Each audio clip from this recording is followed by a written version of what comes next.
अच्छा, तो हम homogeneous and non homogeneous equation linear equations के बारे में आज पढ़ेंगे। तो होमोजीनियस कौन से होते हैं? होमोजीनियस का मतलब है कि सेम काइंड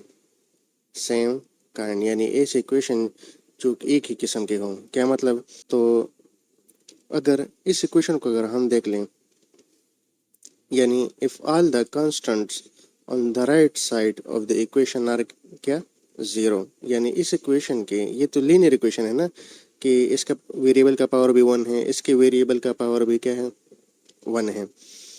तो जो राइट साइड पर हैं ये वाले के वैल्यूज़ ये क्या हों, ज़ीरो हों, ठीक है, ऑफ द सिस्टम। यानी ये जो दो इक्वेशन है ये सिस्टम ऑफ इक्वेशंस हैं, ठीक है। तो फिर वो क्या होंगे, होमोजीनियस लीनियर इक्वेशन होंगे। क्या मतलब?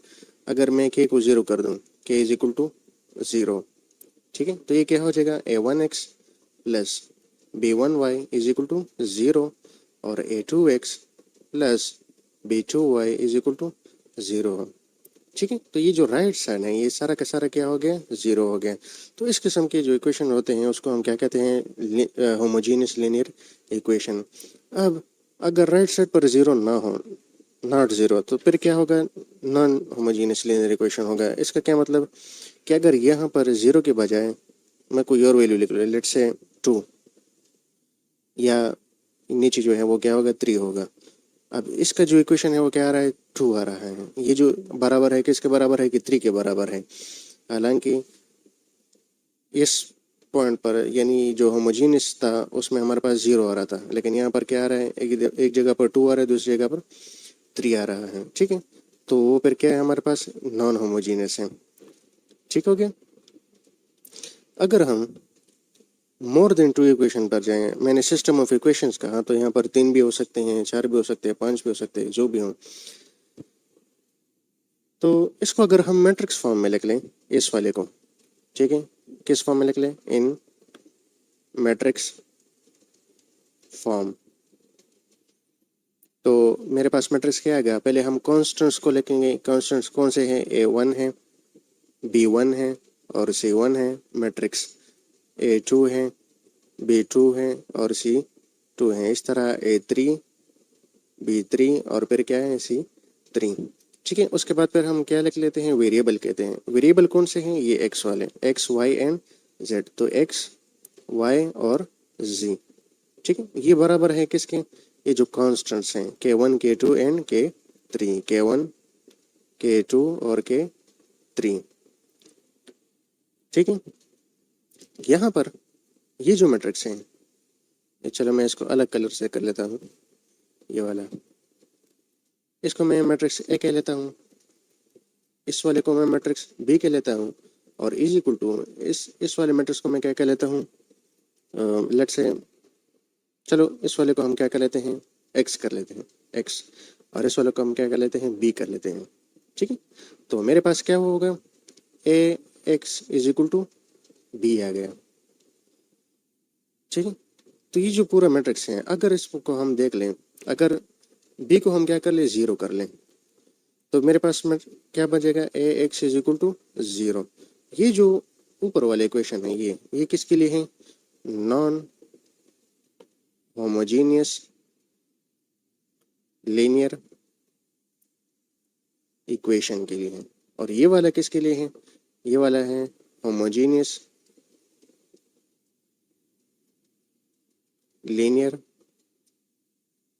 इक्वेशन, ठीक हो गया ना। यहाँ पर भी अगर इसको भी ऊपर जो है इसको भी अगर हम मैट्रिक्स फॉर्म में लिख लें, ठीक है, तो ये मेरे पास क्या बचेगा, a1 b1 a2 b2, ठीक है हो गया। इसके अलावा x एंड y आ गया, इज इक्वल टू मेरे पास क्या बच गया, k1 k2, ठीक है। तो ये मेरे पास अगर ये मैट्रिक्स है, इसको मैं अलग कलर से कर लेता हूँ, ये वाला हो गया a, ये वाला हो गया मेरे पास x, और इज इक्वल टू ये वाला हो गया मेरे पास क्या, b, ठीक है। तो क्या बचेगा, A X is equal to B, या अगर b को हम ज़ीरो कर लें तो मेरे पास क्या बचेगा, A is equal to A X is equal to zero, जो कि क्या है, एक होमोजीनियस इक्वेशन है, ठीक है। और ये क्या हो, किसके लिए है, A X is equal to B, ये वाला नॉन होमोजीनियस के लिए है। ओके हो गया। अच्छा, इसके अलावा ये जो मैट्रिक्स है, ये वाला, इसको हम क्या कहते हैं? Matrix of coefficient. कोएफिशिएंट से क्या मुराद? अगर मेरे पास 2x है तो ये 2 क्या है? इस के साथ कोफिशिएंट हैं, ये x वेरिएबल है और ये क्या है? कांस्टेंट है। तो 2x मेरे पास, ये 2 क्या है? यहाँ पर कोफिशिएंट है। ठीक हो गया? तो ये मेरे पास ये सारे a b c क्या है? कोफिशिएंट्स हैं। और ये वाले मेरे पास क्या बच गए? कॉलम वेक्टर ऑफ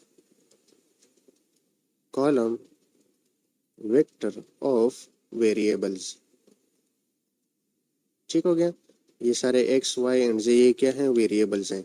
अब ये चूंकि कॉलम भी है तो कॉलम वेक्टर ऑफ वेरिएबल्स है। ठीक है? ये वाले आप पता लगा सकते हो कि ये क्या है? कॉलम वेक्टर ऑफ कांस्टेंट्स है। तो मैं जस्ट कांस्टेंट्स ये लिख देता हूँ। ठीक हो गया? अच्छा, ये मैट्रिक्स कैसे? अगर मैं a को x के साथ मल्टीप्लाई कर लूँ तो मेरे पास क्या बचेगा? a1x। ठीक है? इस तरह अगर मैं b को y के साथ मल्टीप्लाई कर लूँ तो मेरे पास क्या बचेगा? ये वाला आ जाएगा। इसी तरह अगर मैं c को z के साथ मल्टीप्लाई कर लूँ तो ये क्या आ जाएगा मेरे पास? c1z आ जाएगा। और जो कि बराबर है किसके? ये सारा k1 के बराबर है। और मेरे पास ये क्या है?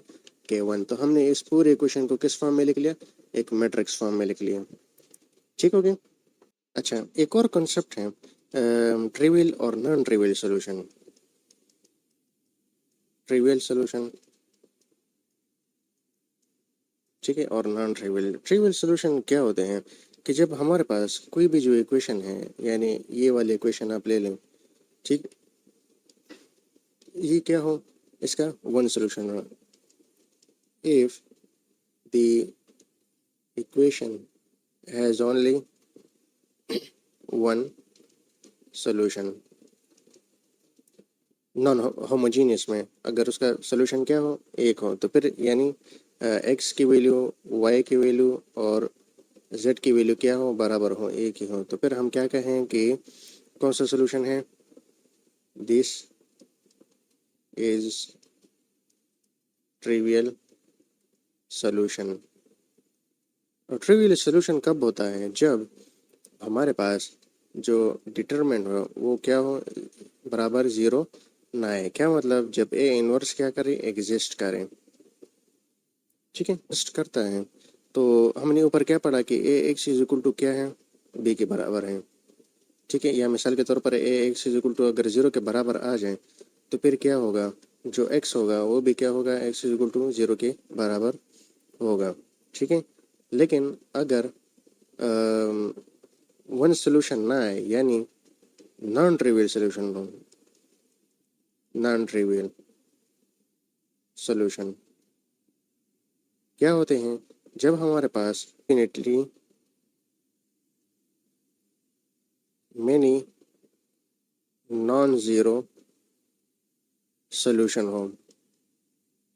ठीक है? उस केस में हम क्या कहेंगे फिर? ये सोल्यूशन क्या होगा? नॉन ट्रिवियल होगा। ठीक है? इससे क्या मुराद कि जब हमारे पास जो ए डिटरमिनेंट है, ए डिटरमिनेंट वो क्या हो? ज़ीरो के बराबर आ जाए, तो इसका मतलब क्या है कि ए इनवर्स जो है वो एग्जिस्ट नहीं करता। ठीक है? उस केस में हमारे पास क्या होंगे? फिर जो सोल्यूशन होगा वो क्या होगा? नॉन ट्रिवियल सोल्यूशन होगा। नॉन होमोजीनियस जो सोल्यूशन होते हैं उसके लिए फिर हम क्या करते हैं? इन सारे मेथड्स का सहारा लेते हैं। ठीक हो गया? तो ये सारा था किस बारे में? होमोजीनियस, नॉन होमोजीनियस के बारे में। इसके अलावा हमने इस जो सिस्टम ऑफ लीनियर इक्वेशन है इसको क्या किया? मैट्रिक्स फॉर्म में कन्वर्ट किया।